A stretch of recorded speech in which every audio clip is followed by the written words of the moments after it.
ஹுசூர், ராஜா மான்சிங் சிறையில் இருந்து தப்பித்து விட்டார். இது தவறான விஷயம். மான்சிங் அவ்வாறு செய்திருக்க கூடாது. சரியாக கூறினீர்கள். அவ்வாறு செய்து மான்சிங் அவர்கள் தன்னையே குற்றவாளியாக்கிக் கொள்கிறார். மான்சிங் எதற்காக இவ்வாறு செய்தான்? இன்று காலை நானே ஷகன்ஷாவிடம் பேசுகிறேன் என்று அவரிடம் கூறியிருந்தேனே. பிறகு எதற்காக தப்பிக்க வேண்டும்? இதன் காரணமாக நமது மான்பாய் சலீமின் திருமணத்தில் ஏதேனும் பிரச்சனை வருமா? என்ன நடக்கும் என்றே தெரியவில்லை. ஆனால் சிறையிலிருந்து தப்பித்து மான்சிங் குற்றவாளி என்று பெயர் எடுத்து விட்டான். அவ்வாறு கூறாதீர்கள் அண்ணா. அந்த விஷயமே வேறு. மான்சிங் எப்பொழுதும் அப்படி ஒரு பெயரை எடுக்க மாட்டான். இந்துஸ்தானின் ஷகன்ஷா வந்து கொண்டிருக்கிறார். வணக்கம் ஷேன்ஷா. வணக்கம் ஷகன்ஷா. உங்கள் உடல்நிலை எப்படி உள்ளது? நான் நன்றாக இருக்கிறேன் ஜோதா பேகம். ஒரு கைதி இங்கிருந்து தப்பிச் சென்று விட்டான். அதான் மகிழ்ச்சியாக இருக்கிறேன். யார் ஒருவன் நான் என் நெஞ்சில் வாளை வைத்துக் கொண்டிருக்கும் போது என்னை காயப்படுத்தினானோ அவன் தப்பிச் சென்றதை நினைத்து மகிழ்ச்சியாக இருக்கிறேன். ஷகன்ஷா, மான்சிங் செய்த தவறால் நான் வெட்கப்படுகிறேன். அவன் ஏன் இவ்வாறு செய்தான் என்று எனக்கே தெரியவில்லை. என் மகன் தவறு செய்ய மாட்டான் என்ற நம்பிக்கை எனக்கு இருக்கிறது. நீங்கள் உங்கள் மகனுக்கு தான் பரிந்து பேசுவீர்கள் என்பது எனக்கு தெரியும். ஏனென்றால் பாஷாவின் கட்டளையை மீறுவது உங்களுக்கு பெரிய விஷயம் அல்ல. உங்களது பார்வையில் பாஷா மீது தாக்குதல் நடத்தியது குற்றம் இல்லை என்று தோணலாம். அரண்மனை சிறையில் இருந்து தப்பியதும் உங்களுக்கு குற்றம் இல்லாமல் இருக்கலாம்.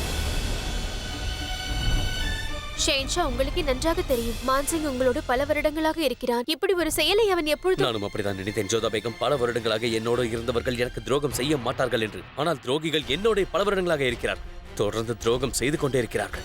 முதலில் மகாமங்கா, பிறகு ஆதம் கான், மிர்சா, இப்போது மான்சிங்.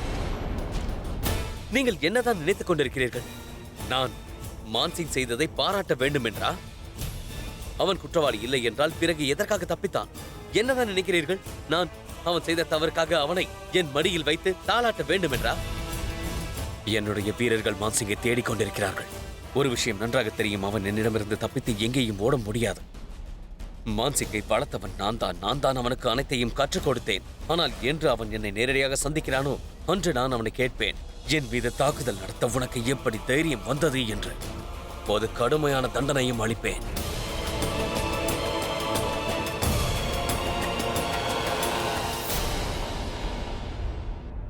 நான் ஒருவர் செய்த தவறுக்காக மற்றவர்களை தண்டிப்பதில்லை. ராஜா பகவான் தாஸ் உங்களுடைய தந்தை ராஜா பார்மல் அவர்கள் என்னுடைய மாமனார். அவரும் சரி, நீங்களும் சரி, எப்போதும் முகலாய ராஜ்யத்திற்கு துணையாக இருந்திருக்கிறீர்கள். அதற்கு உங்களுக்கு மரியாதையும் கொடுத்திருக்கும். இப்போதும் கூட நான் கூறிய வார்த்தைகளில் எந்த மாற்றமும் இல்லை. மான்பாய்க்கும் சலீமுக்கும் நிக்கா நடக்கும், அதில் எந்த மாற்றமும் இல்லை. அதற்கான விழாக்களும் வெகு சிறப்பாக நடக்கும். தாங்கள் விழாவிற்கு தயாராகுங்கள். ஆனால் ஷகன்ஷா, விழா... ராஜா பகவான் தாஸ் அவர்களே, இனி நீங்கள் தான் ஒரு முடிவை எடுக்க வேண்டும். உங்களுக்கு எது முக்கியம் என்பதை நீங்கள் தான் தேர்வு செய்ய வேண்டும்.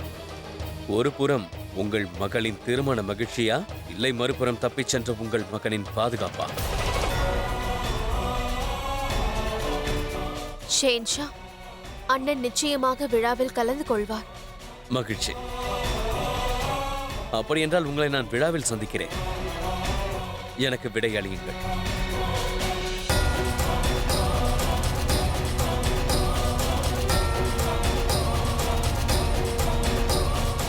ஜோதா, ஏன் அவ்வாறு கூறினாய்? மான்சிங்கை குற்றவாளியாக்கி விட்டார்கள். அவன் இல்லாமல் விழாவை எப்படி கொண்டாடுவது? ஏனென்றால் இது காலத்தின் கட்டாயம் அண்ணா. பல சமயங்களில் சந்தர்ப்ப சூழ்நிலை சரியில்லை என்றால் அதை எதிர்த்து போரிடாமல் அனுசரணையாக செல்ல வேண்டும். ஷேன்ஷா இப்பொழுது தப்பான வழியில் செல்கிறார். அவருக்கு எது நல்லது கெட்டது என்று தெரியவில்லை.